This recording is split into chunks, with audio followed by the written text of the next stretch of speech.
Expo 1.1 dengan tema beda, dokumen, dan alur pendaftaran beasiswa di Tiongkok. Perkenalkan, nama saya Nishal Chandra, mahasiswa dari South China Normal University, yang akan menjadi moderator dari awal sampai akhir acara ini.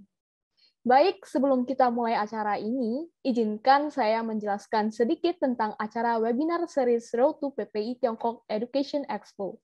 Webinar series Road to PPI Tiongkok ini adalah acara yang diselenggarakan oleh Divisi Kemahasiswaan dan Keanggotaan PPI Tiongkok periode 2021-2022 sebagai bentuk perhatian kita terhadap generasi muda dan penerus bangsa yang ingin bercita-cita berkuliah di Tiongkok. Dan kita juga memberikan webinar persiapan dokumen, menulis esai, hingga tahapan wawancara. Materi yang diberikan berasal dari narasumber berkompeten, yang awardingnya juga dari beasiswa Chinese Government Scholarship. Webinar ini diharapkan dapat menjadi guide teman-teman untuk mempersiapkan dokumen dengan baik dan dapat diterima di kampus-kampus Tiongkok. Oke, untuk acara selanjutnya, mari kita dengarkan kata sambutan dari Ketua Umum PPI Tiongkok periode 2021-2022. Pak Nikolai Ali Akbar. Kepada Pak Niko dipersilahkan. Oke, siap. Thank you, Nishal. Teman-teman, suaraku kedengaran ya di sebelah sana ya? Kedengaran, Kak. Sip. Assalamualaikum warahmatullahi wabarakatuh. Salam sejahtera untuk kita semua. Selamat siang, teman-teman. Sebelumnya aku ucapin makasih banyak ke bidang Kakap, Kemahasiswaan, Keanggotaan, dan Pendataan dari PPI Tiongkok atas terselenggaranya program webinar Road to PPIT Edu Expo 2021 ini. Sebenarnya PPIT Edu Expo itu merupakan program kerja tahunan dari PPI Tiongkok di mana kita itu memperkenalkan pendidikan universitas yang ada di Tiongkok kepada teman-teman kita yang ada di Indonesia. Sudah dilaksanakan kurang lebih selama 4 tahunan terakhir ya di PPI Tiongkok ini. Kita sempat roadshow ke berbagai macam kota yang ada di Indonesia untuk memperkenalkan aja nih universitas di Tiongkok seperti apa, jurusannya ada apa aja, skema beasiswa dan lain sebagainya gitu kan. Dan akhirnya terselenggara juga pada tahun lalu. Terus kemudian teman-teman kakak juga mengadakan webinar pra Edu Expo ini. Fungsi utamanya sebenarnya untuk satu, memperkenalkan lebih jauh lagi tentang pendidikan yang ada di Tiongkok, itu seperti apa dan skema beasiswa yang ada. Teman-teman tentu memahami dan dapat informasi bahwa banyak sekali skema beasiswa yang ada di Tiongkok ini ya, yang nantinya itu juga akan dijelaskan juga oleh para narasumber kita pada hari ini. Ada 2 orang narasumber, yang pertama itu nantinya akan menjelaskan tentang skema beasiswa untuk postgraduate, dan yang kedua yaitu skema beasiswa untuk teman-teman undergraduate atau teman-teman S1. Semoga teman-teman peserta pada webinar pada hari ini itu bisa mendapatkan insight lebih jauh lagi tentang sistem pendidikan yang ada di Tiongkok dan juga skema beasiswanya yang ada yang tepat seperti apa. Karena banyak sekali informasi-informasi yang beredar tentang studi di Tiongkok yang mungkin teman-teman sempat mengalami atau bahkan mendengar temannya juga mendapatkan informasi tersebut. Ada yang informasi yang tepat, oke. Tapi ada juga informasi yang dirasa kurang tepat malah justru menyesatkan gitu. Jadi intinya kita dari PPI Tiongkok ini pengen memberikan koridor yang tepat bagi teman-teman untuk berkuliah studi ke Tiongkok, walaupun saat ini juga masih masa pandemi, tetapi minat teman-teman untuk mengenyam pendidikan di Tiongkok itu sepertinya tidak berkurang ya, dibuktikan dengan banyaknya peserta pada hari ini. Jadi semoga teman-teman peserta bisa mendapatkan insight yang lebih baik lagi terkait pendidikan yang ada di Tiongkok sebenarnya itu seperti apa, jalur yang tepat itu seperti apa, beasiswanya itu ada apa aja, dan juga bagaimana cara mendaftar ke beasiswa tersebut. Karena banyak sekali kita menerima laporan sebenarnya di PPI Tiongkok ini tentang hal-hal seperti katakanlah dalam tanda kutip ya, penipuan agen-agen nakal dan lain sebagainya menjadi concern bersama kami di PPI Tiongkok, sehingga pemberian informasi yang tepat kepada khayalak yang ada di Indonesia itu menjadi fokus utama kami untuk menghindari dalam tanda kutip korban-korban selanjutnya gitu kan. Jadi teman-teman mendapatkan informasi yang up to date, informasi yang akurat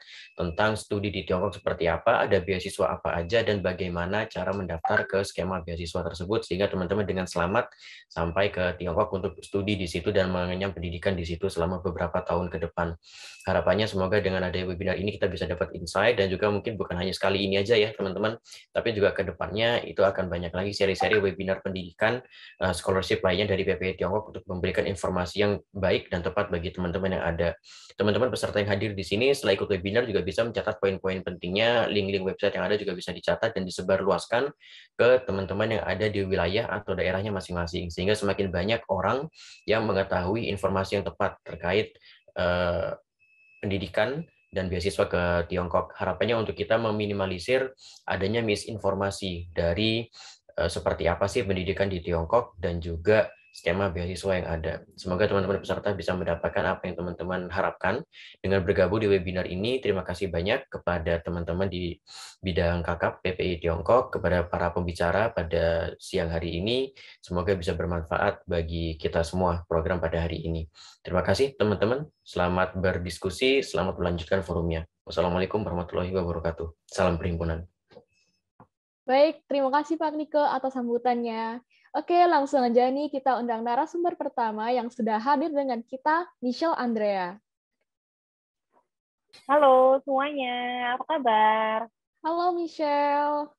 Nah, sebelum presentasi dimulai, aku akan sedikit memperkenalkan tentang Michelle. Jadi Michelle ini merupakan YouTuber dan juga awardee Chinese Government Scholarship Type A, dan saat ini sedang menempuh bachelor degree-nya di Beijing International Studies University, jurusan Hospitality Management.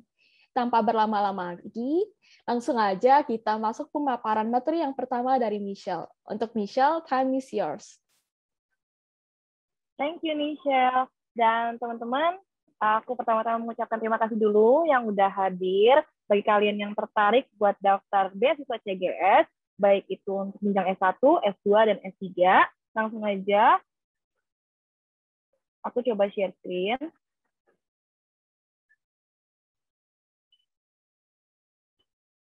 Nah, apakah sudah terlihat jelas? Sudah? Sudah.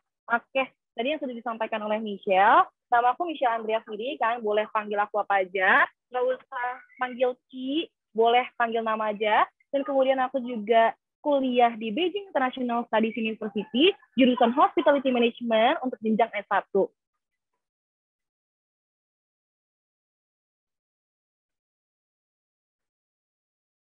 Nah, kemudian kita langsung bahas dulu Chinese Government Scholarship atau biasa kita sebut CGS.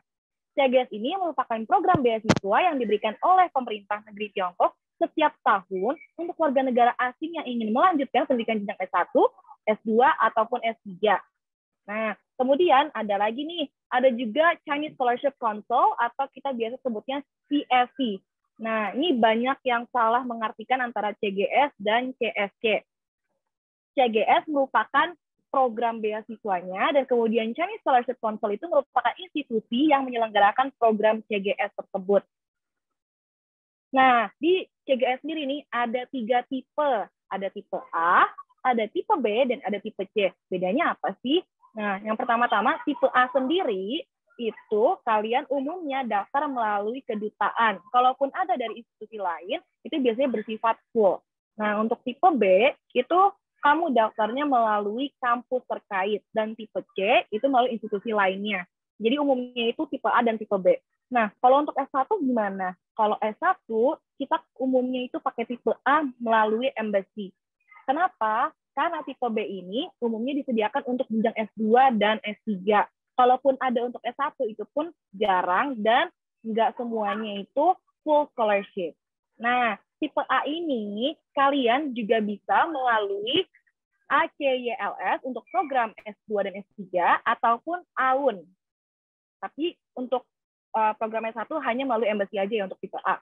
Nah, sampai sini kita langsung lanjut aja. Nah, benefit yang didapat apa sih? Kita langsung bahas tipe A ya, karena aku already tipe A. Nah, benefit yang didapat kalau kalian berhasil mendapatkan beasiswa CGS tipe A, kalian akan mendapatkan beasiswa full tuition fee dan preparatory untuk S1. Jadi kalau misalnya kalian udah ada nih belajar bahasa Mandarin tapi belum jago gitu kan, baru cuma ni hao apa segala macem, itu nggak apa-apa nilai plus. Nanti kalian bisa dapetin preparatory lagi untuk 1 tahun. Setelah itu kalian baru lanjutin kuliah selama 4 tahun. Nah, kemudian kalian akan mendapatkan uang saku bulanan nih. Untuk S1, 2.500 RMB, kurang lebih 5 juta. Kemudian untuk S2, 3.000, dan S3, 3.500. Kemudian kalian akan mendapatkan asuransi kesehatan nih, sejumlah 800 RMB per tahun. Jadi kalau misalnya kalian beli sendiri, itu 1 tahunnya kalian harus bayar 800 kuai, sekitar 1,6 juta. Nah, kemudian kalian juga dapetin tempat tinggal di asrama kampus. Nggak apa-apa, tenang aja, di asrama kampus tuh benar-benar nyaman dan juga sangat aman. Jadi nggak jauh kalau misalnya mau ke kampus. Kita langsung masuk ke syarat pendaftaran. Syarat pendaftaran yang pertama, merupakan warga negara bukan Tiongkok. Jadi kita warga negara Indonesia boleh daftar. Dan kemudian lulus tingkat SMA sederajat dengan maksimal umur 25 tahun saat mendaftar jenjang S1. Kemudian lulus tingkat S1 dengan maksimal umur 35 tahun saat mendaftar jenjang S2. Dan lulus tingkat S2 dengan maksimal umur 40 tahun saat mendaftar jenjang S3. Jadi kalau misalnya kamu waktunya umurnya mepet, masih bisa daftar selama tidak melewati batas. Nah, cara daftar gimana? Yang pertama, formulir online. Membuat akun dan mengisi formulir online melalui website ini. Kemudian, pastikan email kalian aktif. Untuk menghindari hal yang tidak diinginkan, disarankan mencatat email password di notes HP. Pastikan membaca instruksi pengisian formulir online yang diberikan saat login juga. Dan kalau kamu mau daftar tipe A, langsung aja diklik tipe A. Isi data dengan benar dan dicek spellingnya kembali. Upload semua file yang diperlukan, disarankan dengan format PDF dan setiap file di-rename menjadi nama kamu, underscore, kemudian nama file. Contohnya nih, aku Michelle Andrea study plan, atau misalnya Michelle Andrea underscore birth certificate, atau misalnya Michelle Andrea underscore academic transcript. Kenapa? Supaya lebih mudah dan juga lebih rapi. Kemudian nomor agency. Nah, kalian nanti ketika daftar dan isi formulir, kalian itu harus mengisi nomor agency. Itu yang harus sesuai dengan kode institusi penyelenggara beasiswa. Misalnya, kalian mau daftar tipe Asia Embassy, silakan isi nomor agen embassy. Kalau misalnya kamu mau daftar via ACYLS, silakan isi agen ACYLS. Kalau misalnya kalian mau daftar via kampus, boleh isi nomor agen kampusnya masing-masing. Kalian bisa cek di mana? Bisa cek di Google untuk nomor agen kampusnya ya. Nah, di sini aku udah kasih ke kamu. Kalau misalnya mau daftar via kedutaan, bisa langsung isi aja 3602. Kalau misalnya ACYLS 0025 atau AUN 00005. Nah, sekarang kita masuk ke paspor. Yang pertama, kalian itu wajib memiliki paspor yang masih berlaku, dan itu adalah salah satu syarat untuk mendaftar. Jadi kalau misalnya kalian nanya nih, aku nggak punya paspor, gimana cara daftarnya? Pertama, kamu harus membuat paspor dulu. Nah, kamu bisa melakukan pembuatan paspor melalui aplikasi antrian paspor online, dan cara pembuatan paspornya itu KTP, KK, akta kelahiran, ijazah, dan sebagainya. Lengkapnya, kamu bisa ngecek langsung di Google. Dan untuk paspor sendiri, kamu cukup aja buat paspor yang biasa, 48 halaman, seharga 350.000, nggak perlu yang elektrik, nggak apa-apa. Kemudian ijazah terakhir. Apabila kamu adalah siswa aktif kelas 12, kamu belum lulus nih, kamu kan belum punya ijazah. Kamu bisa melampirkan surat keterangan lulus atau SKL. Tapi ada banyak sekolah nih yang nggak mau ngasih SKL. Alasannya ya kamu kan belum lulus. Nah, kamu bisa melampirkan surat pernyataan bahwa kamu merupakan siswa aktif tingkat akhir di sekolah tersebut, atau surat pernyataan kamu akan lulus pada tahun tersebut. Dan bagi yang sudah lulus nih, kalau misalnya kamu gap year, kamu cukup melampirkan ijazah lembar pertama yang menyatakan kamu lulus. Jadi untuk nilai UN-nya yang jelek gitu ya, nggak apa-apa, nggak usah dilampirkan, jadi cukup yang tulisan lulus aja gitu. Dan kalau misalnya dari pihak kampus nih, atau dari sekolah, mau kasih surat, tapi suratnya itu dalam bahasa Indonesia, berarti kamu harus translate lagi. Gitu ya. Kemudian academic transcript. Kamu bisa menggabungkan nilai semester 1 sampai 6 di sekolah ke dalam satu lembar akademik transkrip. Ini untuk yang S1 khususnya ya. Kalau misalnya kalian, aku masih kelas 12, cuma ada semester 1 sampai 5, gimana? Gak apa-apa, pakai 1 sampai 5 dulu. Nanti kalau misalnya sudah lulus, dan semester 6 udah keluar, kamu boleh tambahin lagi. Nah, Kemudian, kamu juga bisa minta langsung ke sekolah untuk pembuatan transkripnya. Jadi kamu nggak perlu lagi translate ke semua rapor kamu tuh. Misalnya semester 1 ada berapa halaman, terus infonya, detailnya, kayak gitu. Itu nggak perlu. Nah, kamu juga dapat menggunakan nilai pengetahuan rapor kamu aja, gitu ya. Dan tidak ada syarat minimal rata-rata dalam mendaftar beasiswa ini, khususnya buat CGS. Karena kan ada beasiswa-beasiswa lain yang kayak misalnya minimal nilai 80, minimal bla bla bla gitu kan. Kalau untuk siswa asli ini nggak ada. Dan apabila sekolah hanya menyediakan akademik transkrip dalam bahasa Indonesia, kamu juga harus bawa ke translator bersumpah. Dan ada case-case-nya nih, misalnya kamu ke sekolah, nah terus kampus boleh nih ngebuatin buat kamu dalam bahasa Indonesia, berarti kamu harus translate. Yang kedua, kalau misalnya kampus kamu atau sekolah kamu mau bikinin dalam bahasa Inggris, langsung di-scan aja dan dilampirkan. Yang ketiga, kalau misalnya sekolah atau kampus kamu nggak mau bikinin, ya udah kamu bikin sendiri aja, gitu kan, nanti baru dilegalisir ke sekolah, itu kamu kalau misalnya udah bikin di dalam bahasa Inggris, legalisir sekolah, ya udah cukup langsung lampirkan. Tapi kalau kamu buat dalam bahasa Indonesia, berarti kamu harus translate lagi. Pokoknya semua harus dalam bahasa Inggris. Kemudian untuk study plan atau personal statement. Nah, personal statement atau study plan ini beda, teman-teman, yang aku tangkap. Kalau untuk study plan, kamu lebih memfokuskan isinya itu, misalnya ketika kamu mau datang ke China, tahun pertama kamu goals-nya mau ngapain? Belajar bahasa seperti apa, seperti apa, seperti apa. Kemudian tahun kedua, kamu belajar apa-apa, terus seperti apa. Tahun ketiga, 4, 5, seperti apa. Tapi kalau misalnya personal statement itu lebih umum. Misalnya kamu jelasin nih, halo, nama aku bla bla bla, aku lulusan ini, sekolah ini, kemudian alasan kamu mau daftar beasiswa ini, kemudian jurusan ini kenapa, kemudian di kampus ini, kenapa alasannya, setelah lulus mau ngapain, kayak gitu. Nah, kemudian untuk minimalnya sendiri, study plan atau personal statement minimal 200 kata untuk jenjang S1. Tapi untuk jenjang S2 dan S3 harus menulis research proposal. Minimal 500 kata untuk jenjang S2 dan 800 kata untuk jenjang S3. Diketik dalam bahasa Inggris atau dalam bahasa Mandarin, jangan tulis tangan, dan kemudian nggak perlu lagi kamu ke translator tersumpah, cukup kamu tanda tangan sendiri aja, kemudian kasih nama. Nggak ada formulir khusus, jadi referensinya itu kamu bisa cek dari Google. Caranya gimana? Misalnya, kamu misalnya buka Google, kemudian di bagian image itu kan ada contoh-contoh yang orang-orang bikin, itu bisa. Kemudian surat wali. Kalau misalnya kamu belum umur genap 18 tahun saat mendaftar, kamu wajib melampirkan surat wali yang berada di Tiongkok. Tapi kalau misalnya kamu sudah genap umur 18 tahun, itu nggak perlu diisi, ya teman-teman ya. Kemudian formulirnya juga bisa kamu download di guideline.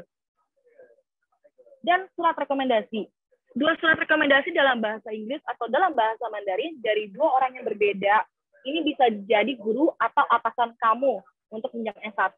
Apalagi kalau misalnya kalian yang udah kerja nih, kamu bisa minta ke bos kamu. Dan kalau untuk S2 dan S3 harus dari associate professor atau profesor. Jadi untuk dosen biasa tuh nggak bisa, tapi benar-benar associate professor atau profesor. Dan kemudian tidak ada form surat rekomendasi dari CGS dan juga nggak ada jumlah batasan kata, tapi aku akan memberikan referensi punya aku sendiri. Jadi aku pakai formulir dari beasiswa Korea. Itu kan formnya dia benar-benar rapi, jadi aku pakai itu. Kemudian medical check-up. Medical check-up juga wajib kalian lampirkan nih. Dan surat medical check-up sendiri hanya berlaku selama 6 bulan. Jadi disarankan kamu medical check-up itu ketika beasiswa udah buka, ya kan? Dan kemudian biaya MCU sendiri beragam nih, mulai dari rumah sakit yang swasta, rumah sakit yang rumah sakit umum gitu kan. Kalau misalnya kalian terbatas biaya, kamu boleh review dulu, boleh cek dulu ke rumah sakitnya berapa lama jadi, karena aku sendiri di Jakarta, waktu aku ke RSP Fatmawati, dia jadi itu 2 minggu, dan harganya itu 1 jutaan. Akhirnya aku ke rumah sakit umum daerah, Pasar Minggu kalau nggak salah, itu aku cuma ngabisin uang, itu sekitar 600 ribuan aja, dan jadi dalam waktu 2 hari. Jadi cepat kan? Dan kemudian, kamu juga harus bawa lembar formulir MCU dari CGS-nya, karena dari CGS sudah ada lembar MQ-nya, kemudian ada bilingual juga, tertulis dalam bahasa Mandarin dan juga bahasa Inggris, jadi dokter juga pasti tahu. Dan pastikan kamu membawa pas foto kamu, nanti akan ditempel di formulirnya. Kemudian, hasil MQ-nya wajib ditulis dalam bahasa Inggris dan pakai tangan, bukan diketik ya teman-teman. Kemudian, setelah itu harus dicap nih. Jadi kan formulir. Kemudian di sini bagian foto kan. Jadi kertas sama fotonya harus kena cap rumah sakit. Tapi jangan sampai capnya itu kena ke bagian wajah foto kamu. Tuh. Kemudian pre-admission letter ini bersifat opsional. Jadi artinya apa sih pre-admission letter? Kayak mengindikasikan bahwa oke, universitas itu sudah meloloskan kamu gitu loh, kayak kamu berkompeten loh bisa masuk kampus itu loh gitu. Tapi bukan berarti kamu bakalan dapat beasiswa CGS 100% nggak menjanjikan. Kemudian kadang-kadang juga kampus itu nggak mau ngasih ke kamu, kalaupun mau late respond ataupun harus bayar. Jadi kalau menurut aku nggak terlalu penting, karena teman aku sendiri banyak banget yang dapetin pre-admission letter, udah bayar, udah capek-capek minta, tapi ternyata nggak lolos. Tuh. Kemudian sertifikat bahasa. Nah ini nih yang simpang siur nih. Pas zaman aku daftar, itu sertifikat bahasa Mandarin untuk S1 itu opsional. Tapi per tahun 2020, pelamar wajib menyertakan sertifikat HSK yang masih berlaku dan opsional untuk sertifikat TOEFL atau IELTS untuk pendaftar jenjang S1. Karena untuk jenjang S1 harus menggunakan pengantar bahasa Mandarin. Maksudnya apa sih pengantar bahasa Mandarin? Jadi ketika kalian kuliah, kalian bakalan pakai buku bahasa Mandarin, dosennya ngomong bahasa Mandarin, semuanya bahasa Mandarin. Gitu ya. Itu perlu dicatat untuk S1. Jadi HSK itu wajib.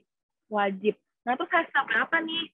Kalau untuk tipe A kiri nggak ada ketentuan HSK berapa, selama kamu setidaknya punya bekal dulu. Jadi ketika nyampe ke sini tuh nggak nggak ngerti apa-apa gitu loh. Karena menurut pengalaman aku pribadi, ngedapetin kelas 1 tahun untuk bahasa Mandarin itu nggak cukup.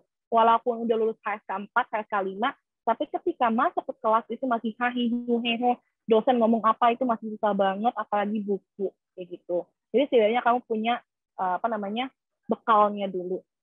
Dan kemudian untuk TOEFL IELTS itu opsional ya teman-teman ya. Kalau misalnya kamu terbatas budgetnya, nggak perlu dipaksain. Nah, kemudian untuk pelamar jenjang S2 dan S3, kamu bisa milih nih, mau pengantar bahasa Mandarin atau bahasa Inggris. Kalau misalnya mau Mandarin, kamu wajib menyertakan sertifikat HSK. Tapi kalau misalnya kamu maunya bahasa Inggris, TOEFL atau IELTS masih berlaku. Tuh. Nah, kemudian SKCK. Seluruh pelamar wajib menyertakan SKCK dari Polres atau Polda setempat, ya teman-teman ya. Nggak perlu dari Jakarta langsung, nggak apa-apa. Apabila SKCK sudah menggunakan bilingual, artinya itu ada bahasa Inggris dan bahasa Indonesia, kamu nggak perlu translate lagi, cukup langsung di-scan aja dan di-upload. Nah, untuk pengumpulan dokumen, pengalaman aku, itu kalian setelah ngisi semuanya, itu nggak perlu, kamu harus kirim ke embassy langsung, hard copy, gitu kan, dikirim pakai paket. Tapi karena ada pandemi, kamu nggak perlu lagi kirim ke embassy, kamu cukup isi formulir online aja. Nah, untuk tahun depan gimana? Kamu harus cek guideline-nya untuk setiap tahunnya, gitu. Dan yang pasti, kamu wajib melakukan pengisian formulir online ya, teman-teman ya. Kemudian untuk wawancara dan pengumuman. Dari embassy sendiri nggak ada proses wawancara, teman-teman. Tapi kalau misalnya ada wawancara pun biasanya dari kampus. Apalagi kalau kampus yang top, misalnya Tsinghua, atau misalnya Peking University, yang kayak gitu-gitu.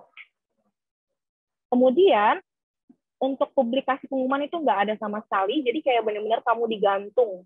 Dari awal kamu daftar kurang lebih bulan Januari-Februari, sampai bulan Agustus itu baru pengumuman. Itu pun pengumumannya itu juga ditaruh di website tapi dapat email. Jadi harus cek email kamu secara berkala dan make sure email yang kamu taruh di formulir online itu sama, teman-teman. Oke. Dan kemudian sebelum pandemi terjadi, seluruh applicant yang lolos itu harus mengambil JW 201. Itu kayak pernyataan kamu dapat beasiswa dan itu menjadi salah satu syarat kamu bikin visa. Nah, kemudian kalau misalnya kamu nih bagi yang di luar Jakarta, kamu bisa titip ke teman aja yang di Jakarta. Tapi kan misalnya aku di Jakarta sekarang, ya udah sini yang mau titip mana boleh, kamu kirim KTP kamu ke tempat aku. Karena harus pakai jaminan KTP. Gitu. Dan kemudian untuk pembuatan visa sendiri, itu memakan waktu 3-5 hari kerja, dan visa center berada di Kuningan, Jakarta, dekat dengan embassy, jadi bisa jalan kaki aja.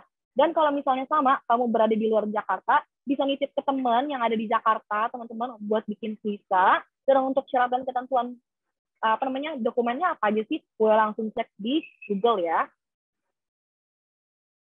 Kemudian pas foto, kamu juga harus namanya bikin pas foto. Kamu bisa cetak di mana-mana yang bisa ngecetak foto kamu, dan disarankan menggunakan latar putih dan pakaian semi formal. Dan jangan pakai baju putih karena latarnya pun putih.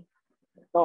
Dan ketentuan fotonya bisa kalian cek juga melalui Google ya teman-teman ya. Kayak misalnya untuk yang berhijab harus seperti apa, jangan pakai kacamata, seperti apa, kayak gitu. Dan kenapa aku bilang cetak foto dengan ukuran 2x3, 3x4, dan 4x5, karena kalian pas kesini nggak tentu pakai ukuran yang mana, kita nggak tahu misalnya dari kampusnya minta, atau misalnya dari pihak lain minta kamu butuh, apalagi kalau misalnya kamu udah dapat ijazah, kalian tuh harus tempel foto kamu. Tuh. Nah, ini adalah catatannya, teman-teman. Semua dokumen yang dalam bahasa Indonesia itu wajib ditranslate ke bahasa Inggris atau Mandarin. Cukup dengan membawa dokumen kamu ke translator tersumpah nih. Jadi kamu nggak perlu lagi bawa ke notaris. Kenapa? Karena sama-sama sudah legal, valid, ya teman-teman ya. Kemudian, scan juga semua dokumen yang diperlukan menggunakan alat scanner yang nantinya di-upload ke formulir online. Nah, sekarang udah ada scan yang di HP gitu kan, tapi lebih rapi kalau misalnya kamu punya alat scanner dan lebih jernih. Apalagi kan ini jatuhnya kayak formal banget gak sih untuk apply beasiswa, masa kamu mau setengah-setengah sih gitu kan. Bisa juga kalian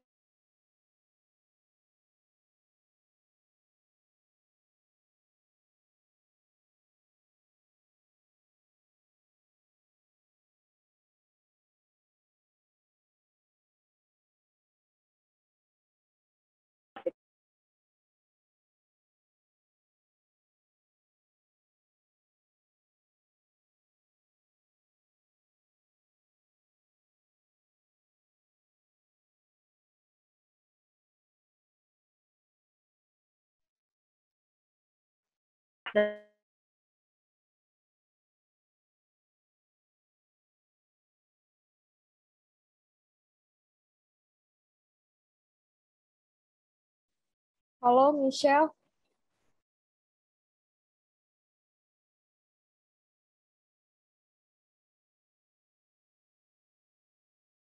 Suaranya nggak kedengaran.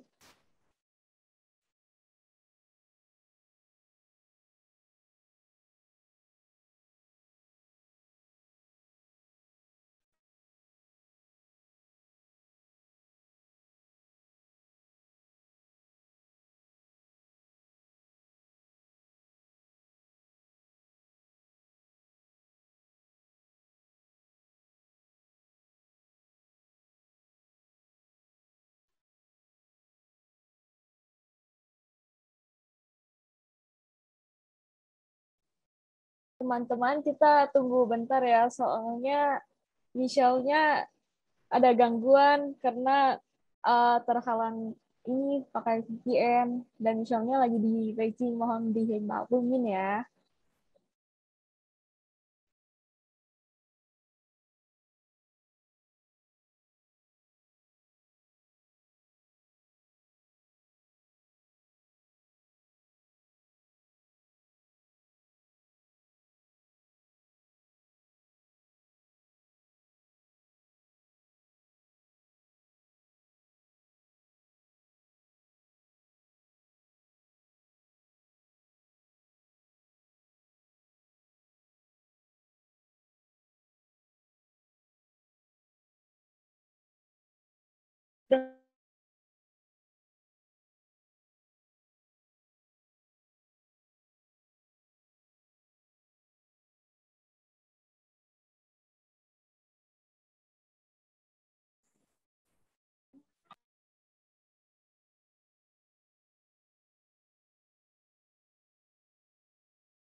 Halo, kedengeran nggak suara aku?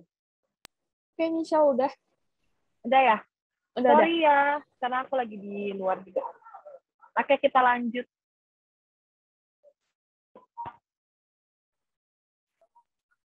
Oke, tadi sampai sini ya. Nah, yang ini terakhir nih, biaya yang harus dikeluarkan, kurang lebih aku tuh ngabisin berapa ya? Bisa sampai 5-7 juta kali ya untuk semuanya. Karena pembuatan paspor biasa, medical check up, translate dokumen, pengiriman dokumen, kurirnya, kemudian juga fotokopi, nge-scan, biaya bikin pas foto, kemudian pendaftaran kampus kalau ada, deposit kampus juga kalau ada, kemudian juga pembuatan visa, pembelian tiket pesawat, uang transportasi ketika nyampe ke sini, terus uang makan dulu ketika belum dapetin uang jajannya, kemudian pembuatan residence permit, kemudian medical check up lagi di sini. Nah, kurang lebih itu sekiranya dia yang harus kalian keluarkan karena untuk transportation gitu-gitu itu nggak dibayarin sama CGS gitu. Jadi kalian harus beli sendiri tiket pesawat dan sebagainya. Dan itu adalah yang terakhir. Jadi kalau misalnya teman-teman ada pertanyaan, boleh langsung hubungin aku melalui email di sini atau juga bisa langsung di WhatsApp. Ataupun kalian masih bingung, boleh cek lagi di video YouTube aku. Gitu.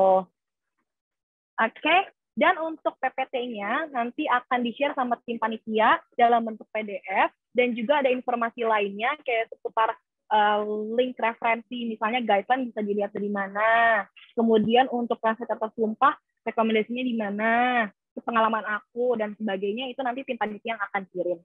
Gitu. Kurang lebih gitu sih dari aku. Semoga teman-teman jelas dan juga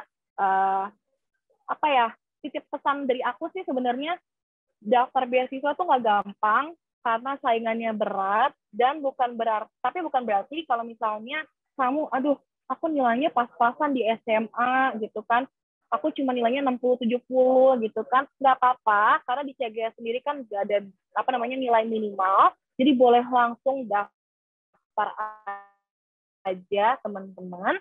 Dan kemudian tetap berdoa, yang pasti harus izin sama orang tua, karena banyak teman aku yang daftar tapi belum dapat izin orang tua, ntar malah nggak lolos, karena doa orang tua itu mujarab sih sebenarnya. Dan juga jujur laki juga itu penting. Dan terakhir dokumen yang kamu kasih, yang kamu lampirkan itu lengkap nggak, itu juga dilihat. Nah, ditambah yang paling penting nanti study plan atau motivation letter nanti yang akan menjelaskan dari narasumber lainnya gitu. Kemudian, kaget. Sorry. Jadi, kalau misalnya kalian daftar nih CGS, nggak lolos, gimana dong? Saran aku bikin plan A, plan B dulu. Misalnya daftar beasiswa lain. Misalnya beasiswa Rusia, beasiswa lain-lain, boleh semuanya. Pokoknya bikin plan A, plan B. Dan yang terakhir, jangan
Maaf teman-teman atas ketidaknyamanannya. Kita tunggu bentar ya.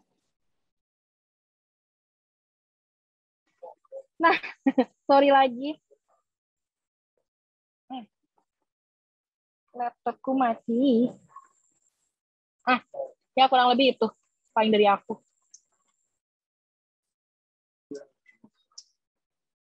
Oke, thank you Michelle buat presentasinya. Nah, teman-teman, sekarang kita akan masuk ke sesi Q&A. Michelle, aku ada pertanyaan nih dari Jonathan.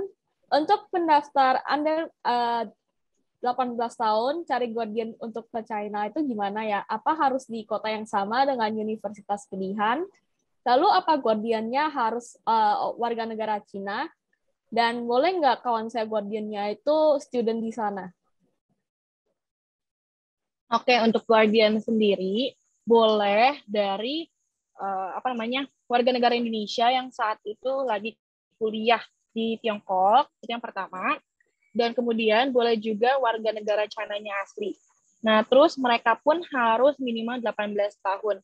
Jadi bisa juga misalnya seniornya di kampus kamu, ataupun misalnya di kota lain juga nggak apa-apa kok. Nggak apa-apa. Yang selama Guardian itu sudah berumur 18 tahun ke atas. Gitu. Oke, teman-teman. Jadi untuk Guardian itu pokoknya harus di atas umur 18 tahun. Nah, next question. Boleh nggak sih kita bikin account Laihua duluan gitu sebelum Chinese government scholarship-nya dibuka? Sebenarnya boleh-boleh aja sih. Cuman saran aku mending nanti aja sih. Mending nanti aja. Karena juga aku udah memberikan informasi dengan lengkap, ditambah juga aku udah bikin video YouTube, ya kan? Jadi kalian bisa langsung cek di situ aja supaya terbantu gitu. Karena kalau misalnya ngerjain sendiri itu buta banget sih gitu.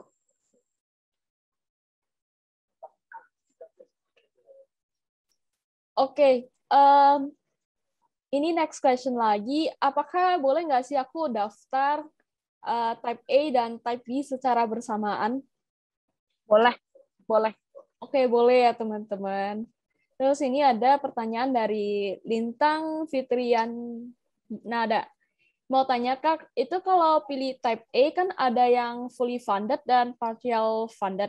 Nah, bagaimana caranya biar dapat beasiswa yang udah pasti fully funded? Lalu Kalau di fully website sorry bentar ya. Lalu di website Kampus China ORG itu pada poin 3 coverage and standard. Apakah ini maksimal biaya yang ditentukan CGA supaya bisa mendapat fully funded? Mohon bantuannya. Terima kasih. Jadi kalau kamu dapetin beasiswa tipe A dari embassy itu udah pasti full, khususnya buat S1. Nah, untuk yang ACYLS sama AUN, bisa kalian cek lagi aja guideline mereka. Setahu aku mereka juga full dan duit jajannya itu lebih besar untuk S2 dan S3. Kemudian, tadi apa pertanyaannya?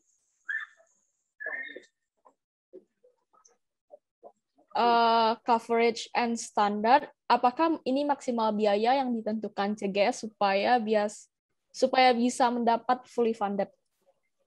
Oh, jadi sebenarnya dari CGS jadi ada maksimal pembiayaan tuition fee kampus, gitu ya teman-teman. Jadi aku sih nggak hafal berapa, tapi kalian boleh cek-cek lagi aja. Maksudnya jangan yang terlalu mahal juga, karena biasanya tuh satu semester bisa 12.000, 13.000, 14.000. Tapi kalau misalnya sampai 30.000, nggak dikasih. Kayak misalnya dari packing, umumnya kan mahal tuh. Ini masih simpang siur, aku juga belum berpengalaman, tapi katanya kalau dari packing yang mahal kayak gitu nggak dapat. Kalian harus bayar sisanya.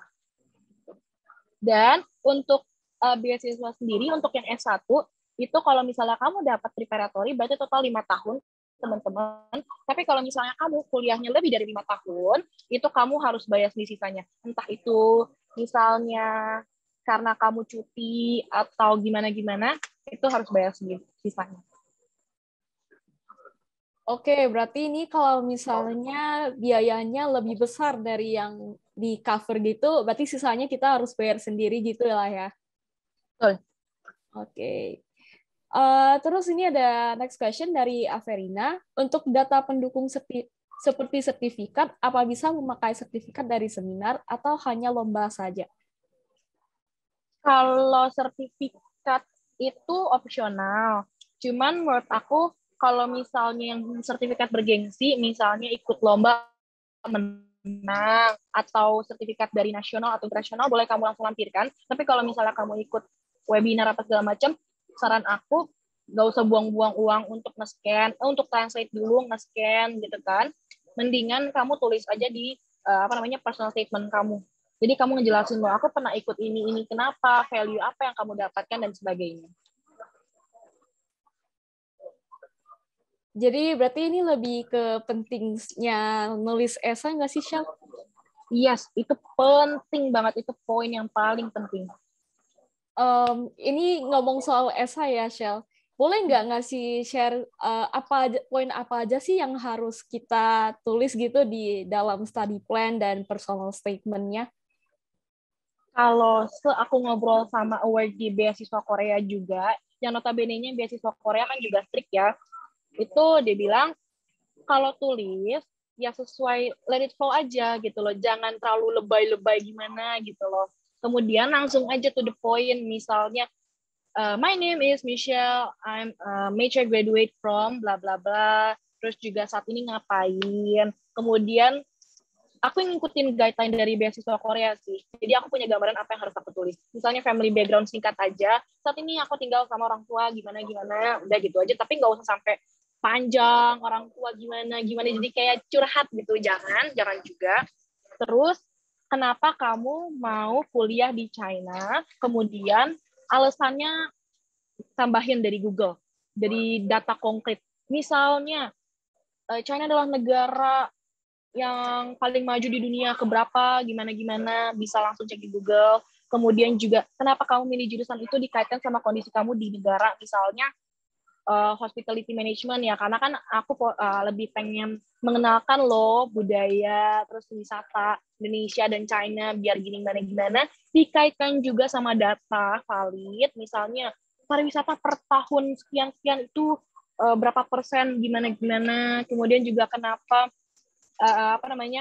setelah lulus, kenapa kamu mau ngambil kampus itu, dikaitkan juga sama data, misalnya salah satu universitas dengan jurusan ini tuh yang paling bagus di Beijing misalnya, kemudian juga abis lulus mau ngapain, misalnya kamu mau pulang ke Indonesia mau ngapain, atau mau stay di China mau ngapain gitu, kurang lebih kayak gitu sih. Nah, untuk nanti referensi yang punya aku nanti aku juga share. Dan panitia boleh dibantu share aja. Oke, berarti kesimpulannya kita itu boleh show, tapi jangan tell semua gitu ya? Benar. Oke, jadi intinya key point-nya jangan show dan boleh show tapi jangan detail semuanya. Terus untuk isi di dalamnya juga jangan terlalu bertele-tele, nggak sih, Shell? Benar. Ya. Oke, ini ada next question lagi dari Michael. Apakah ada perbedaan kuota antara kandidat S1, S2, atau S3? Karena di webinar dari KBRI menyatakan bahwa kuota per tahunnya adalah 600 kursi. Jumlah ini pastinya gabungan antara S1, S2, S3. Apakah mungkin ada informasi rinci gitu? Nah, untuk kuota sendiri setiap tahun beda-beda. Kadang 100, kadang cuma infoin 50, apa gimana, aku nggak jelas karena nggak pernah dipublikasi juga. Tapi yang pasti untuk S1 itu kuotanya lebih kecil, S2, S3 lebih besar. Gitu. Berarti intinya kayak kuotanya itu kita sendiri juga nggak akan tahu gitu ya? Karena nggak akan tahu. Tiap tahun itu beda-beda nggak sih, Syaf? Iya benar, beda-beda. Dan kalau menurut aku jangan fokusnya cuma ke kuota aja. Maksudnya ya udahlah, kuota kita kalau emang jodohnya di situ ya kita pasti lolos gitu. Maksudnya percaya nggak percaya, laki juga bermain di situ. Dan juga ya itu tadi dari esainya juga. Kalau misalnya esainya kayak bertele-tele apa segala macam yang kayak gitu, kayak itu maksudnya peluangnya lebih kecil. Dan kita juga nggak tahu siapa nih yang ngecek, yang review application kita dan sebagainya kan. Jadi ya sebenarnya ini kayak teka-teki aja sih gitu. Berarti lebih ke tebak-tebak berhadiah nggak sih? Iya bener. Makanya kenapa aku tadi bilang nyobain beasiswa tuh ya jangan bosan-bosan. Maksudnya jangan sekali kecewa langsung ngedown, nggak mau lagi. Jadi harus benar-benar coba terus. Karena aku pribadi nyoba beasiswa Korea nggak lolos. Terus YTB Turki nggak lolos, kemudian Thailand aku cuma dapat 20%. Ya pokoknya kayak gitu-gitu. Jadi terus coba. Oke, jadi intinya teman-teman juga jangan hanya mengandalkan pada CGS, tapi boleh nih coba yang ke negara lain atau mungkin ada beasiswa seperti government gitu yang cover full. Oke, next question dari Keniko. Maaf Ci, mau tanya kan aku udah minta sekolah untuk buatin ijazah dan transkrip nilai dan itu udah dicap sekolah. Perlu nggak sih dilegalisir ke notaris? Kalau misalnya dalam bahasa Inggris nggak perlu lagi langsung aja di scan dan upload. Tapi kalau misalnya sekolahnya bikin dalam bahasa Indonesia, nggak mau dibikin bahasa Inggris, berarti kamu harus translate. Oke, berarti harus di ini dulu lah ya. Kalau misalnya tadi transkripnya dalam bahasa Indonesia, berarti harus ditranslate gitu dulu ya. Pokoknya semua dokumen yang masih dalam bahasa Indonesia dan bukan bilingual harus kalian bawa ke translator tersumpah dulu.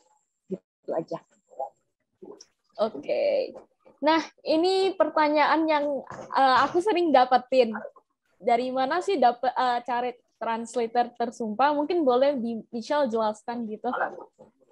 Cara nyari translator tersumpah beragam juga sih, tergantung. Ada tipikal orang yang cari yang paling murah karena budget, gitu kan.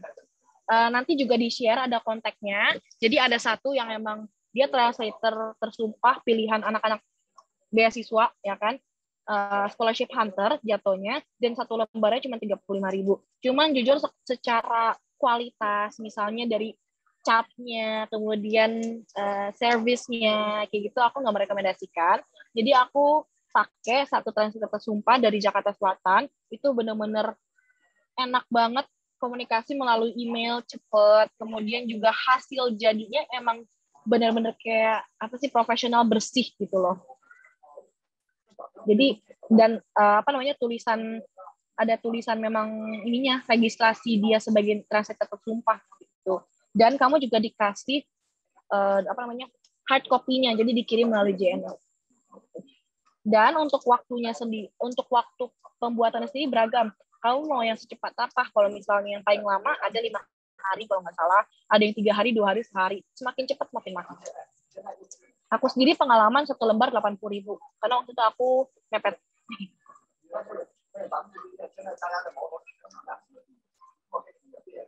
Oke, berarti ini biayanya tergantung kamu mau fast track atau enggak gitu lah ya. Bener banget. Oke. Nah, teman-teman, berhubung Michelle habis ini ada acara dan waktu kita juga terbatas, sesi Q&A kita sampai sini aja ya. Dan thank you Michelle buat waktunya dan selamat beraktivitas. Thank you Michelle, thank you semuanya dan good luck. Sampai jumpa. Kalau ada pertanyaan langsung hubungin aku ya. Dadah.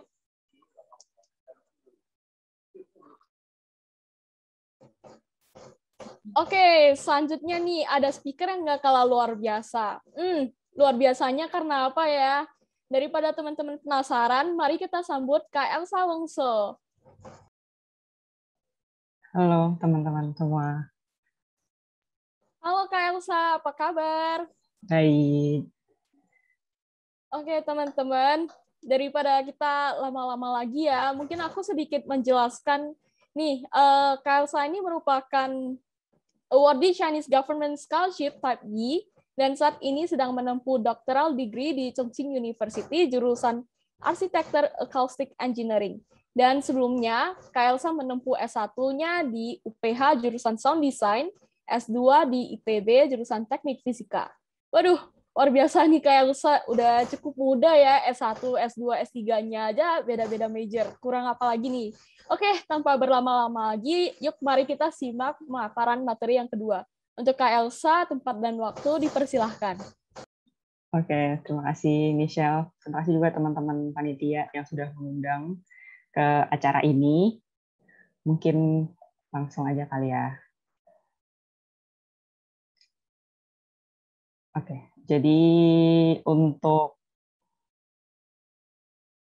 hari ini aku langsung bahas mengenai kalau tadi Michelle udah lumayan banyak membahas mengenai CGS dan CSC seperti apa dan lain sebagainya. aku langsung masuk ke type B aja gitu, karena emang aku melalui CGS type B gitu, jadi langsung ke type B aja.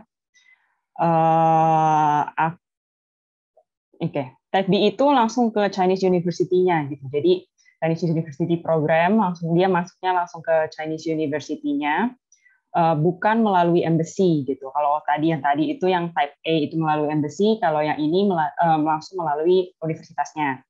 Nah, untuk scholarship-nya sendiri, ini ada scholarship-nya full dan partial. Partialnya ini sebagian. Yang sebagian ini apa? Umumnya uang saku yang tidak dicukupi sama pemerintah gitu. Jadi untuk uang semesteran, tempat tinggal dan asuransi kesehatan itu kita dapat gitu.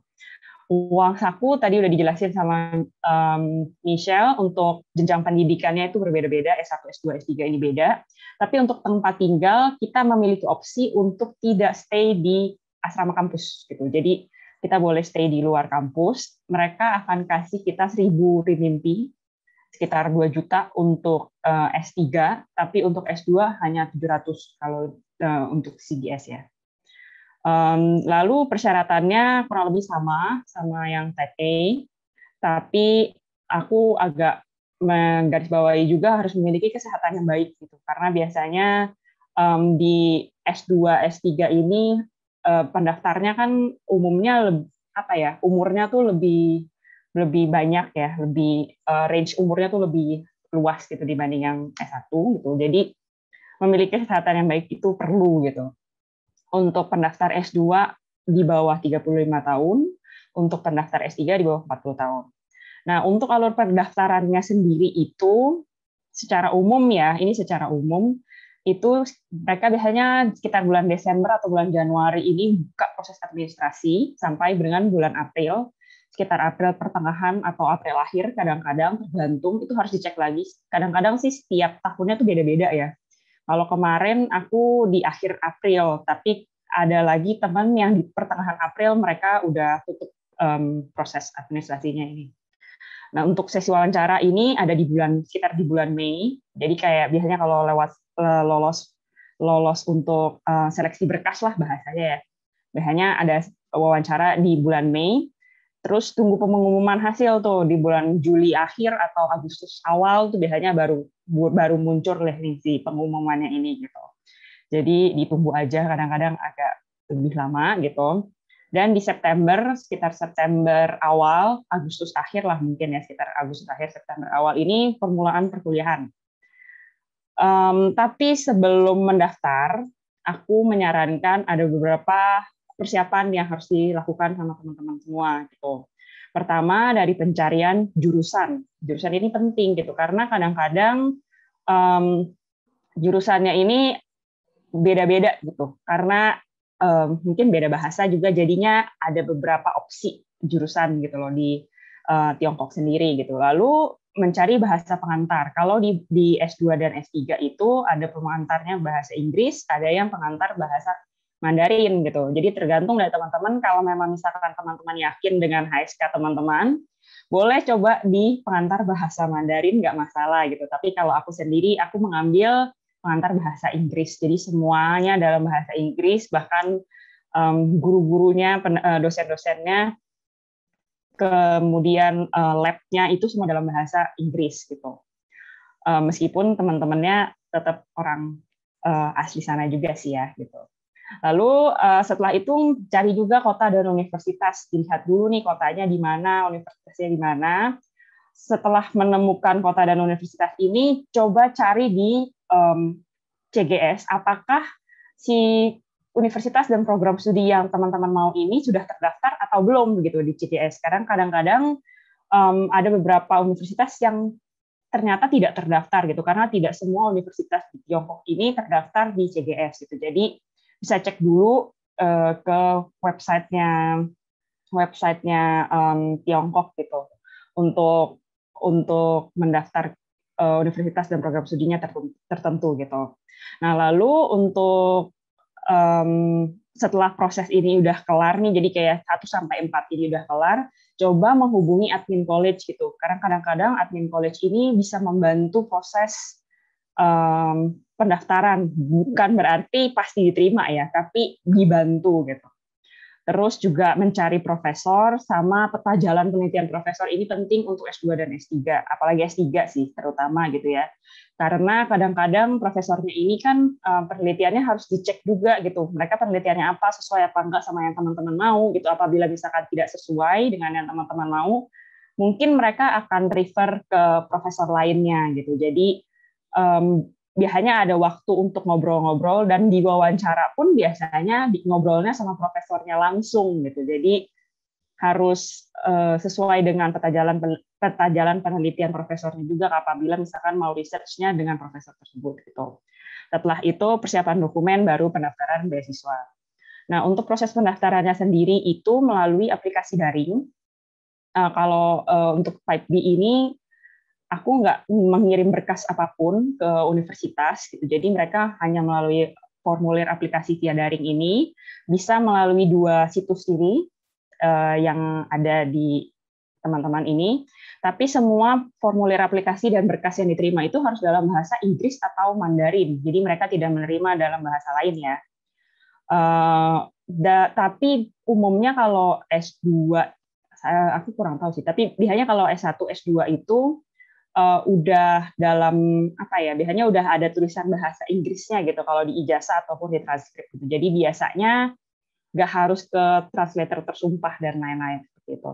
Nah, tapi kalau untuk proses pendaftaran yang tipe B ini harus lihat lagi nih universitasnya itu udah mereka mau hanya melalui CGSC itu sendiri, atau mereka mau juga di universitasnya juga kayak mendaftar di universitas gitu.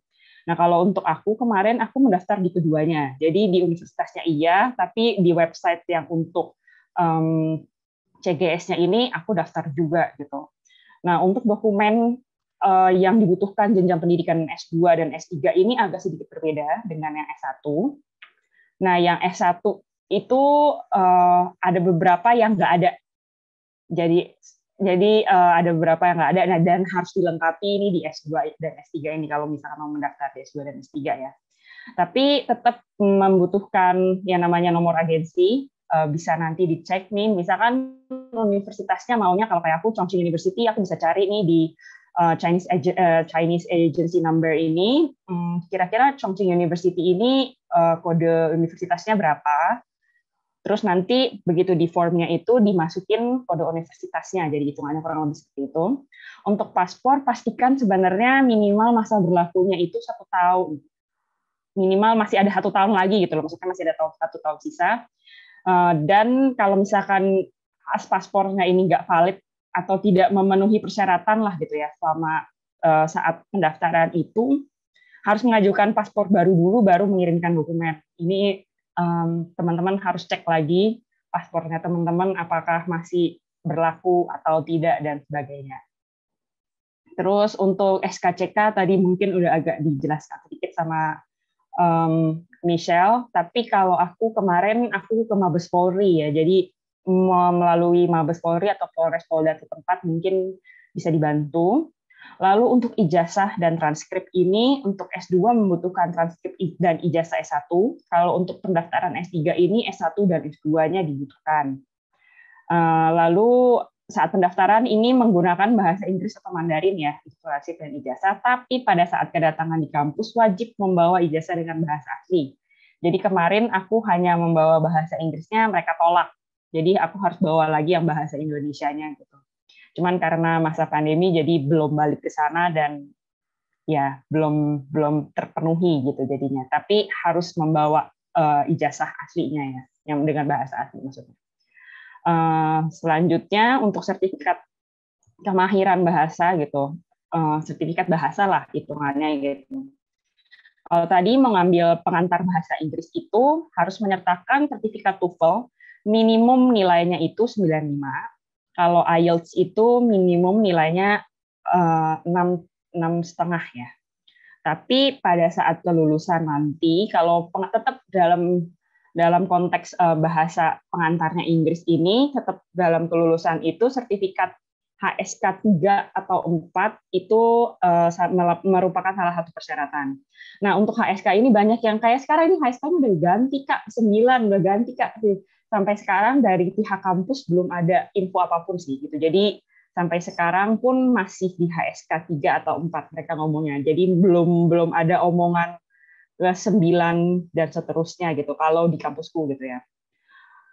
Untuk yang mengambil bahasa pengantarnya Mandarin, tergantung dari jurusan sebenarnya yang diambil. Tapi kalau untuk jurusan bahasa, yang biasanya kayak teaching, terus belajar emang sastra Mandarin gitu, biasanya level HSK-nya itu dibutuhkannya lebih tinggi, biasanya di 4 atau di 5. Tapi kalau jurusan 5 biasanya, kalau bahasa tuh biasanya 5, tapi yang lain mungkin sekitar di 4 gitu. Tapi pastiin lagi sertifikat bahasanya, karena biasanya sertifikat bahasa itu berlaku hanya 2 tahun.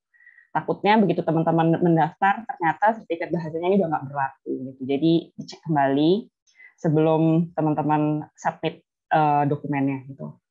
Terus selanjutnya kalau di S2 ini membutuhkan kurikulum vitae. Nah, kalau aku menyarankan di kurikulum vitae ini memperbanyak pengalaman dan prestasi penghargaan saat kuliah gitu. Itu tuh menjadi nilai tambah, bukan berarti pasti diterima, tapi menjadi nilai tambah gitu. Apalagi pengalamannya sebagai lab assistant atau sebagai asisten dosen gitu. Itu tuh nilai tambahnya lumayan banyak gitu.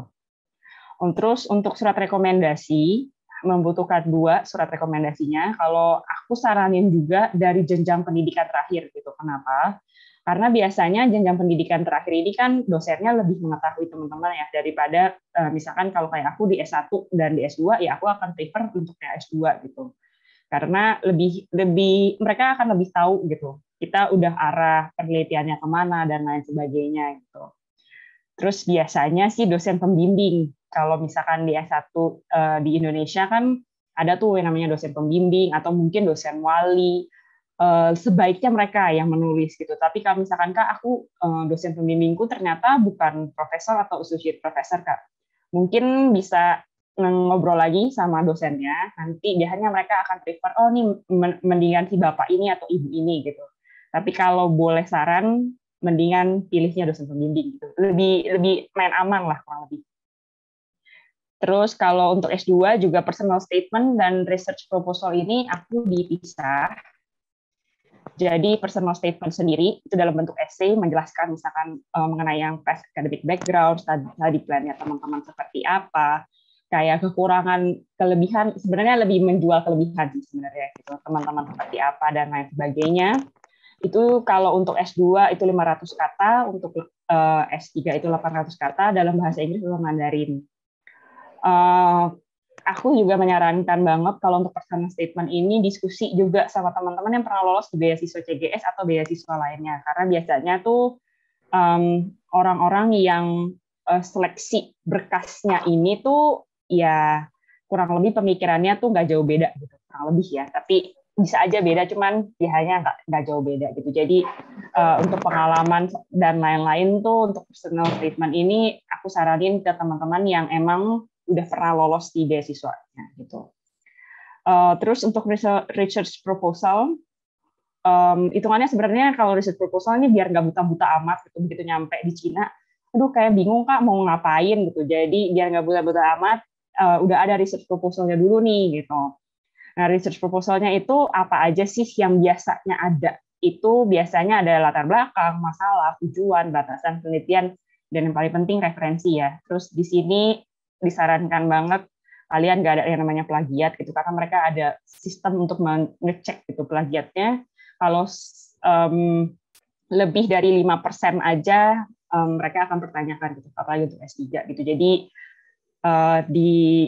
dipikirkan matang-matang, jangan sampai nyontek lah ya bahasanya, nyontek punya tetangga gitu. Jadi research proposal ini cukup penting untuk S2 dan S3, terutama di S3 gitu. Lalu aku juga ada biaya pendaftaran. Biaya pendaftarannya ini 400.000 atau sekitar 800.000. Jadi di akhir mau submit formulir itu ada biaya pendaftarannya. Bisa melalui UnionPay, Alipay atau kartu kredit untuk membayarnya gitu. kalau misalkan bermasalah kayak UnionPay-nya nggak bisa atau belum punya Alipay dan lain-lain sebagainya, aku saranin untuk kontekan sama admin college gitu, karena biasanya admin college itu mereka akan membantu nih proses-proses seperti ini gitu.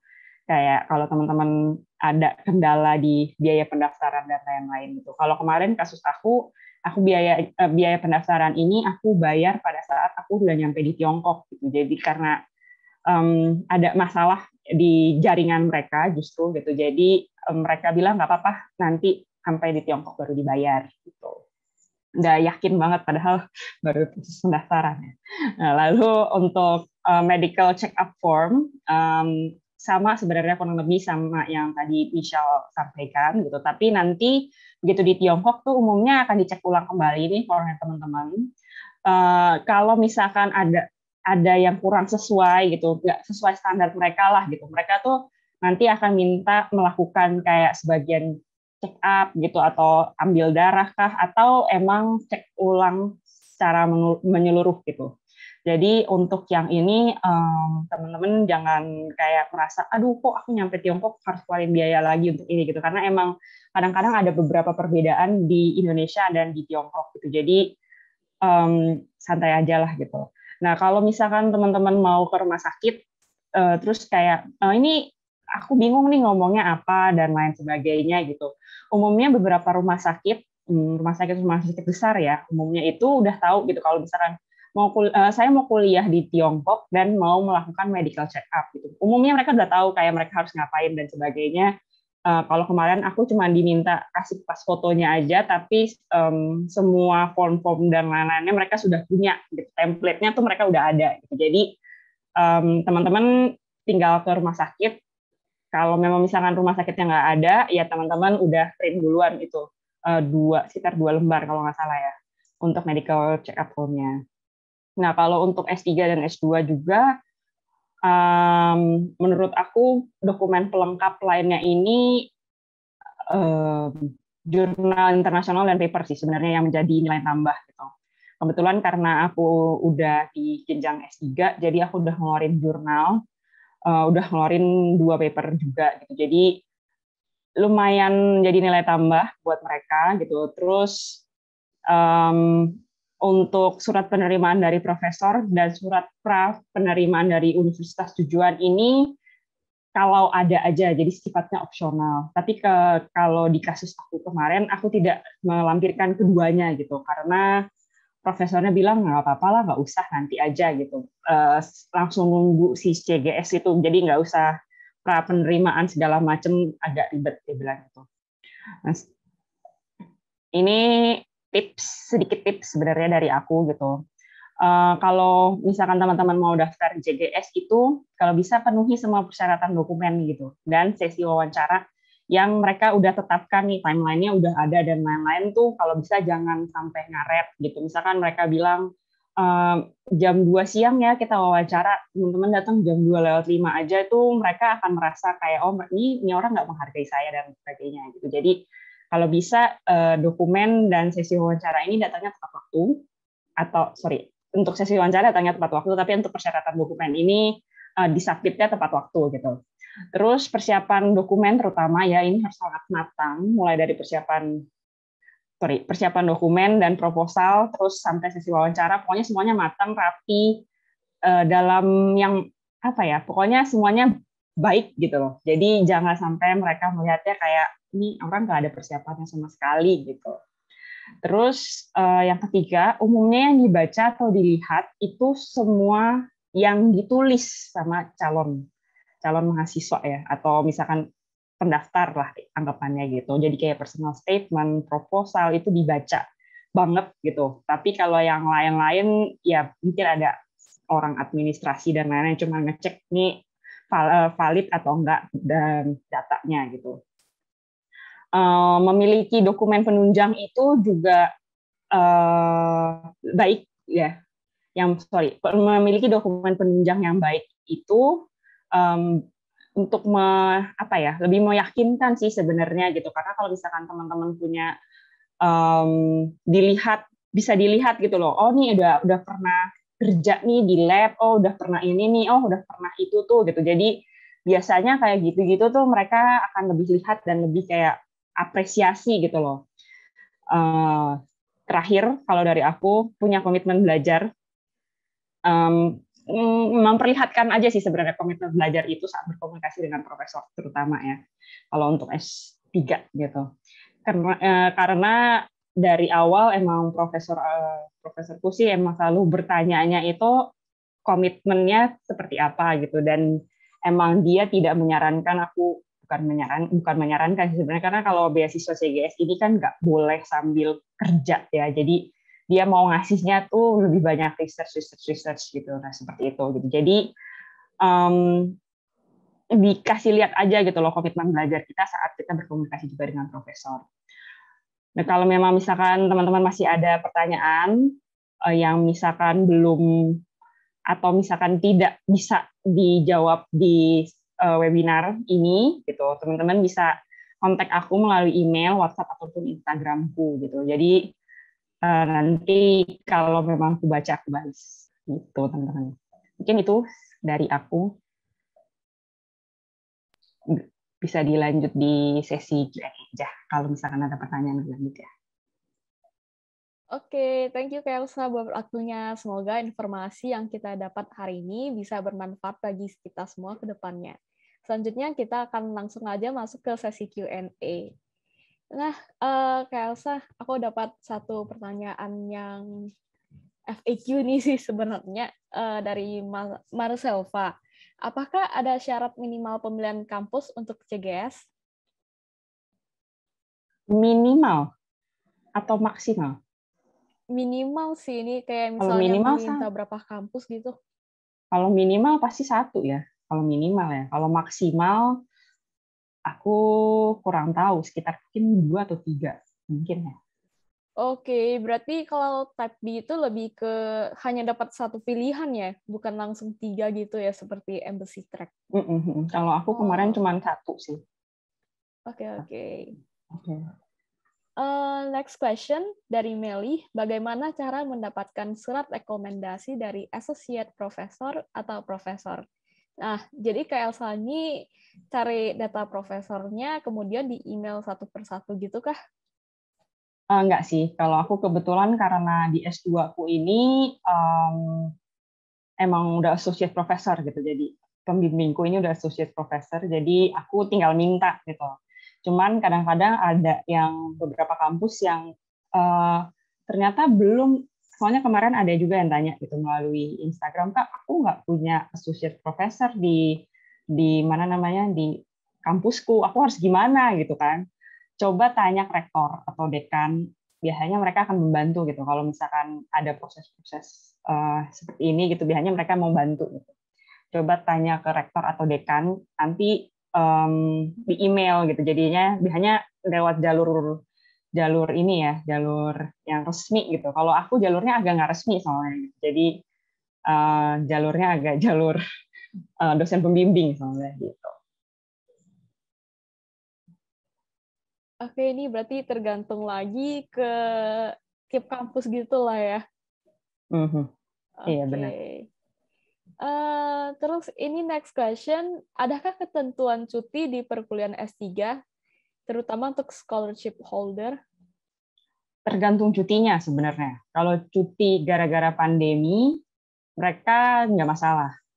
Tapi kalau cuti gara-gara misalkan hamil atau misalkan cuti dengan alasan yang lain, mereka nggak saranin lebih dari 1 tahun. Malah kalau S3 sebenarnya disaranin tidak cuti gitu. Karena kalau misalkan cuti, untuk balik ke track-nya itu akan lebih sulit ya dibandingin. Kalau misalkan teman-teman S1 ini kan lebih banyak, karena yang teman-teman S1 ini lebih banyak kelas. Kalau S3 ini aku di 1 tahun pertama kelas, tahun-tahun selanjutnya itu udah langsung research gitu. Jadi pas research cuti itu akan ngerusak timeline lah bahasanya gitu. Jadi biasanya nggak lebih dari 1 tahun. Itu pun kalau profesornya izinin ya. Kalau misalkan profesornya nggak izinin ya berarti nggak bisa cuti. Gitu. Berarti kembali lagi izin dulu nggak sih sama profesornya? Iya, izin dulu profesor. Soalnya biasanya profesornya tanda tangan kalau di kampus kan biasanya tanda tangan dulu tuh gitu. Cuti itu di ACC nggak gitu. Oke. Next question soal cross major. Ini kan Kak Elsa-nya S1-nya di musik, S2-nya di teknik, S3-nya di arsitek. Gimana sih nulis ininya, plan-plannya gitu? Soalnya kan kemungkinan besar ya untuk keterima itu kan pasti susah dong. Apalagi ini majornya beda-beda semua.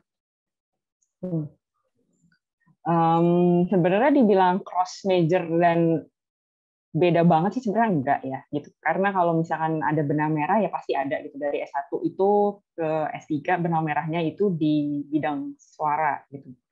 Bunyi dan suara lah, sound.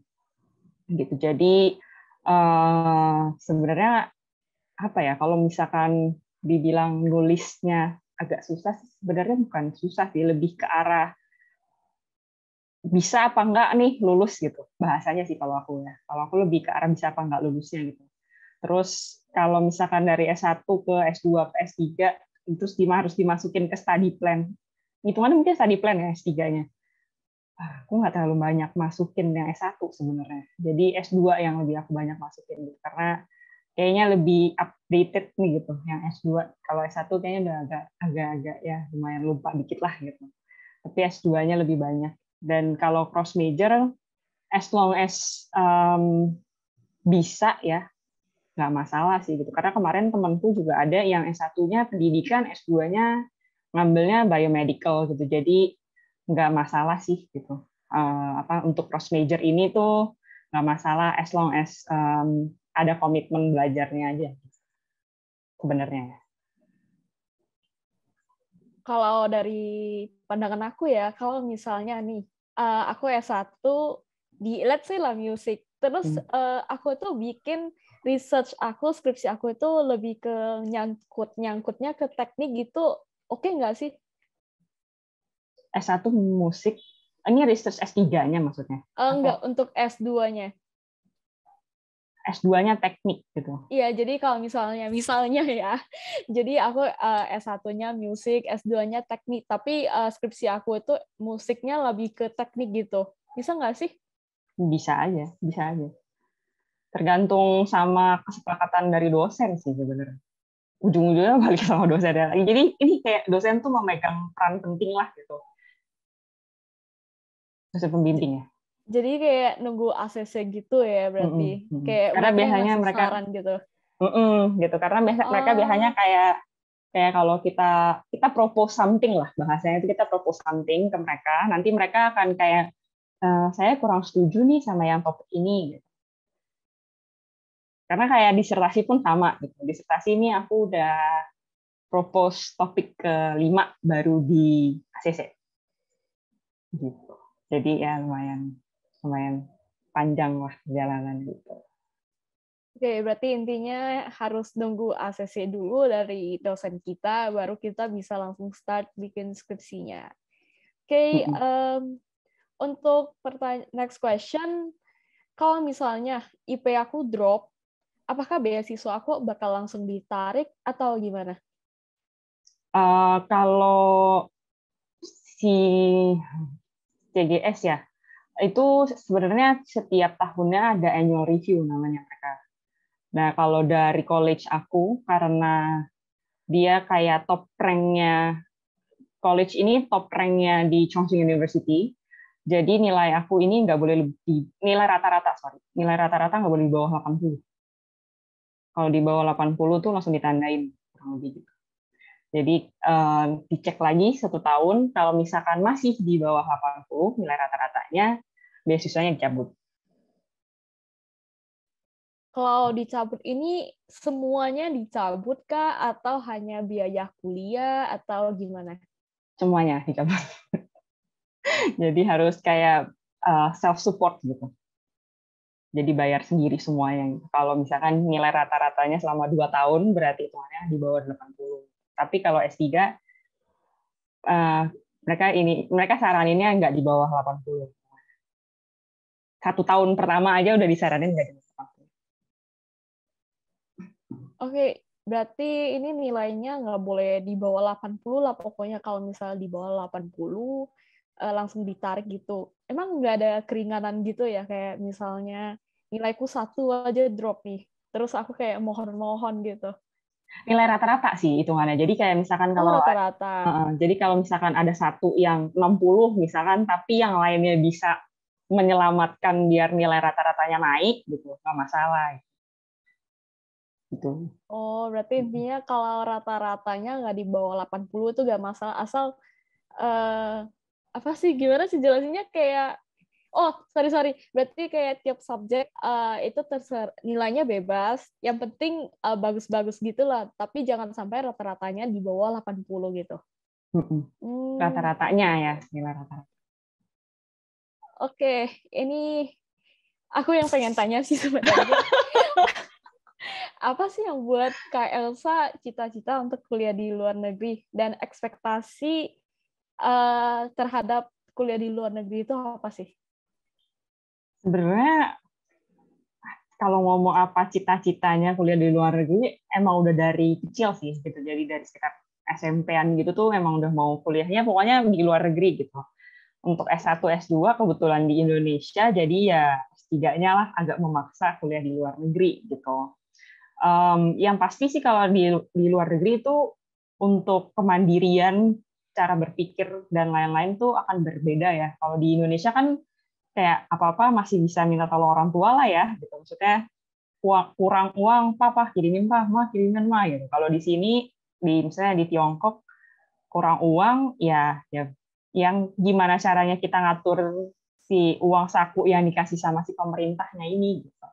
Lebih ke arah sana sih. Jadi lebih melatih diri untuk lebih mandiri, lebih disiplin, lebih lah yang lain lah gitu. Kalau di Indonesia bukannya nggak bisa gitu, tapi lebih mudah untuk kayak apa ya?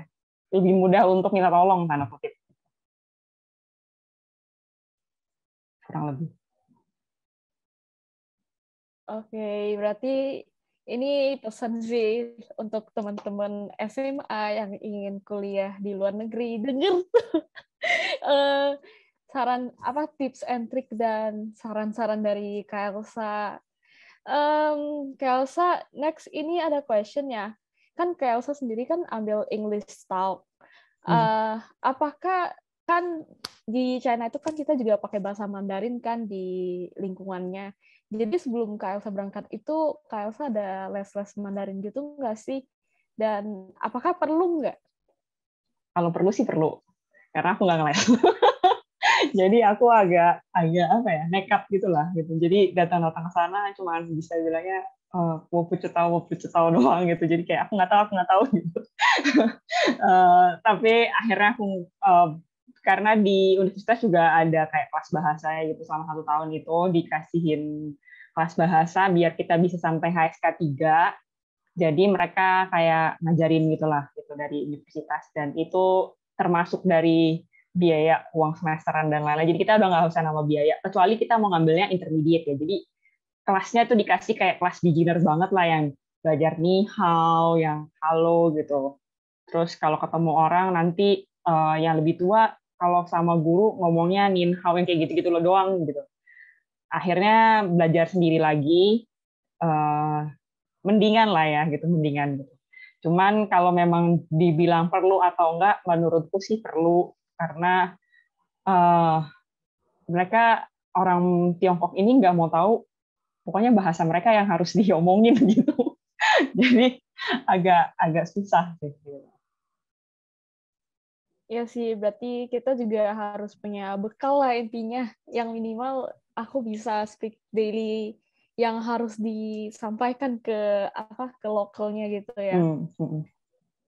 Oke, ini ada next question dari Kartika. Apakah untuk jenjang S2 ada faktor atau poin-poin penunjang yang membuat kita lebih dipertimbangkan buat lolos dalam CGS, seperti nilai IP atau IPK? Apakah menjadi poin penting dalam pertimbangan kelulusan, dan apakah ada passing grade? Banyak juga pertanyaan, bentar. IP, IPK menjadi poin penting dalam kelulusan? Iya. Ya, karena yang tadi itu yang kalau untuk CGS, kalau bisa nilainya nggak di bawah 80 gitu. Mereka soalnya nggak ada ngomong IP-nya 4. Kalau di Indonesia kan ada perhitungannya tuh IP-nya tuh 4 gitu ya. Poinnya tuh 4 gitu. Kalau di sana tuh ya pokoknya A, B, atau misalkan dapatnya 90, 80 gitu. Jadi supaya gampang pokoknya sekitar 80 lah gitu. Nilai rata-ratanya tuh sekitar 80. Terus itu IP itu menjadi poin pertimbangan kelulusan atau enggak? Ya pasti iya. Passing grade-nya yaitu sekitar 80. Sebenarnya passing grade S2 ya. S2 itu temanku setahu tuh 65 atau 60 tuh udah lulus sebenarnya. 65 atau 60 tuh udah lulus gitu. Cuman untuk mempertahankan si CGS-nya ini mereka agak ngejar minimal 70-an lah gitu. Jadi nggak sampai bawah banget gitu kan, karena kayak kalau bawah banget kayak akan mereka si guru-gurunya ini akan merasa belajar nggak sih gitu. Ini kayak mahasiswanya nggak belajar nih kayak gitu. Karena kalau S2, S3 kan lebih banyak diskusi, essay gitu. Jadi kayak waktu untuk ngerjain si PR-nya ini atau examnya ini lebih banyak gitu dibanding anak-anak S1 gitu. Jadi biasanya mereka kayak memaksa agak lebih tinggi nilainya gitu sih. Oke, dari conclusion aku ya, berarti kalau misalnya kita punya rencana untuk S2, S3, kita juga tetap harus maintaining nilai kita, jangan sampai nilai kita rendah gitu lah ya Kak. Oke. Benar. Oke, ini pertanyaan terakhir ya. Ada yang tanya terkait uang saku. Apakah karena pandemi lalu mahasiswa Indonesia yang sekarang menetap di Indonesia uang sakunya diberhentikan? Iya. Uang sakunya diberhentikan gitu. Semuanya sih sebenarnya, karena kecuali tuition fee ya. Karena yang lain basically mereka nggak ngasih apa-apa lagi gitu selain tuition fee sama uang saku gitu. Kalau kemarin di tahun 2020 itu aku masih dikasih uang saku untuk 1 semester kalau nggak salah. Satu semester atau 2 semester aku lupa deh. Kalau nggak salah sekitar 1 semester gitu. Setelah itu diberhentikan sampai sekarang. Jadi dari kampus udah keluarin notice bisa dicairkan uang sakunya kalau kita udah sampai balik lagi ke universitas gitu. Berarti ini dicairkan semua. Ini kan kita udah online 3 semester ya, berarti dicairkan semua gitulah ya. Iya, benar. Oh, soalnya aku dengar ya, ini dari yang award di Confucius, itu nggak dapat sama sekali. Jadi pun nggak dicairkan gitu. Kalau nggak dicairkan, soalnya mereka udah keluarin notice sih. Kalau kita balik gitu, baru dapat lagi gitu. Tapi selama stay di home country gitu, jadi di negaranya masing-masing ya nggak dapat. Pokoknya mereka nggak ngasih si uang sakunya ini pas kita stay di home country gitu. Tapi pas balik baru mereka bisa ini dapat lagi gitu. Oke, berarti teman-teman juga nggak perlu khawatir lah, kayak misalnya uang aku bakal dicairkan atau enggak ya, jelasnya bakal dicairkan, tapi ketika kita balik gitu. Oke, sebelum menutup webinar ini, mungkin boleh nih Kak Elsa beri motivasi buat teman-teman yang akan apply beasiswa nantinya. Sebenarnya sih kalau apply beasiswa kurang lebih sama lah ya, sama yang Michelle tadi gitu. Kalau nge-apply beasiswa ini pokoknya siapin 2 kemungkinan. Kemungkinan terbaik itu diterima, atau kemungkinan terburuk itu ya gagal gitu, beasiswanya nggak lolos. Jadi selalu siapin mental lah bahasanya gitu, karena aku pun pernah kok mendaftar di beasiswa negara lain dan nggak diterima juga gitu, dan ya udah mau gimana lagi kan, nggak bisa marah sama siapa-siapa juga gitu. Jadi terus coba aja gitu, coba beberapa opsi, siapin plan A, plan B juga. Kalau memang misalkan di negara A nggak bisa, negara B nggak bisa, kira-kira gimana. Kalau misalkan teman-teman kayak, aduh aku pokoknya tetap maunya di Tiongkok Kak, coba daftar ke beasiswa lain gitu. Karena di Tiongkok ini kan beasiswa nggak cuma satu, nggak cuma CGS aja gitu. Meskipun mungkin CGS nih uang sakunya paling tinggi, tanda kutip, salah satu paling tinggi gitu, tapi ada kok scholarship lain juga gitu. Jadi coba-coba aja cek-cek scholarship lainnya juga kalau memang masih mau di Tiongkok. Tapi kalau enggak, coba cek-cek juga ke beberapa universitas-universitas lain, ke beberapa negara lain gitu. Kalau teman-teman aku di Denmark itu mereka nggak dapat beasiswa, tapi mereka nyari yang dibayar gitu. Jadi sistemnya kayak sistem research yang dibayar gitu. Jadi bisa juga kok hidup gitu dengan uang tersebut gitu. Jadi ada beberapa opsi gitu, nggak cuma satu opsi gitu. Jadi coba terus aja gitu. Kalau misalkan gagal ya coba lagi, kalau gagal ya coba lagi sampai dapet. Gitu. Oke, thank you Kak Elsa buat motivasinya. Jadi intinya teman-teman tetap semangat, dan kalau misalnya kamu ditolak di beasiswa A, jangan sedih karena masih ada beasiswa B, C, D gitu. Nah, luar biasa nih teman-teman, kita dapat banyak banget pertanyaan di sini, cuman karena sayang banget ya waktu kita terbatas, kita nggak bisa lanjutin lagi. Nah, untuk pertanyaan lebih lanjut, teman-teman juga bisa langsung DM ke narasumber kita. Sebelum kita mencapai penghujung acara hari ini, saya ingin mengingatkan teman-teman untuk mengisi link absensi yang ada di kolom chat box sebagai bukti kehadiran teman-teman. Dan setelah diisi, mohon jangan leave grup WhatsApp dulu ya, karena kita akan membagikan sertifikat. Baiklah semuanya, sebelum kita akhiri acara, yuk teman-teman pada buka kameranya dan kita foto dulu yuk. Untuk operator dipersilahkan.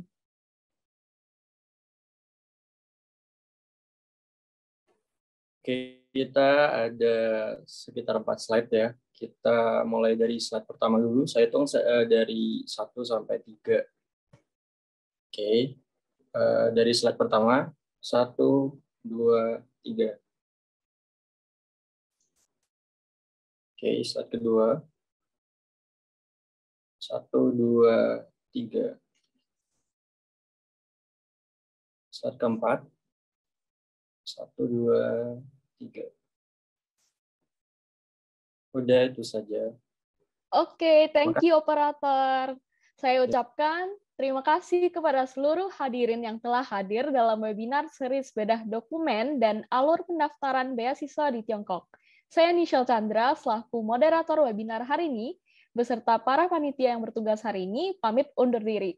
Mohon maaf bila ada perkataan yang salah atau kurang berkenan.